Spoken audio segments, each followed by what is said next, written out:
ഓർമ്മയിൽ തങ്ങി നിൽക്കുന്ന ഒരുപാട് സന്ദർഭങ്ങൾ ഉണ്ടായിരുന്നു അന്ന്. അതൊരു കാലമായിരുന്നു. ആരെയും പേടിക്കാതെ തമ്മിൽ ആടിയും പാടിയും കഥകൾ പറഞ്ഞും വർഷങ്ങൾ കടന്നുപോയി. പുതിയ തലമുറയ്ക്ക് കിട്ടാത്ത, അവർക്കറിയാത്ത ചില കളികളും കാര്യങ്ങളുമുണ്ട് ഈ മണ്ണിൽ.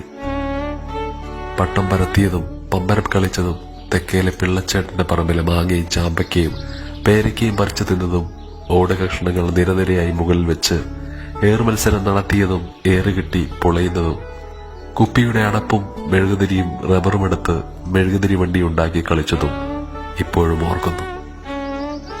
അതൊരു നല്ല കാലമായിരുന്നു. ഇന്നത്തെ പോലെ അല്ലെങ്കിലും ജാതിയും മതവും രാഷ്ട്രീയവും വർണ്ണ വർഗ വിവേചനവുമില്ലാതെ ഒരുമിച്ച് ഉണ്ടതും ഉടുത്തതും ഉറങ്ങിയതും ഒരു നേരമെങ്കിലും ഓർക്കാതിരിക്കില്ല ആ പഴമയുടെ പഴയ കാലം. അയൽപ്പക്കത്തെ അമ്മമാർ ഒരുമിച്ച് മുറ്റത്തെ മാവിൻചൂട്ടിലിരുന്ന് കഥ പറയുന്നതും കളിതമാശകൾ പറയുന്നതും ഇപ്പോഴും ഓർക്കുന്നു. ഇനിയും ഒരു ജന്മമുണ്ടെങ്കിൽ ആ പഴയ കാലം മതി എന്ന് പലരും ആലോചിച്ചിട്ടുണ്ടാവും.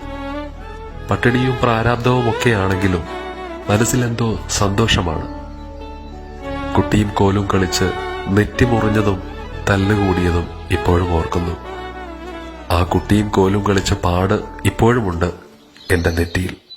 അങ്ങനെ എത്രയെത്ര കളികൾ ഓർക്കുമ്പോൾ ഒരിറ്റ് കണ്ണീര് വെടിയും അല്ലേ? നല്ല സൗഹൃദങ്ങളെ സമ്മാനിച്ച ആ ലോകത്തിലേക്ക് ഒരിക്കൽ കൂടി പോകാം.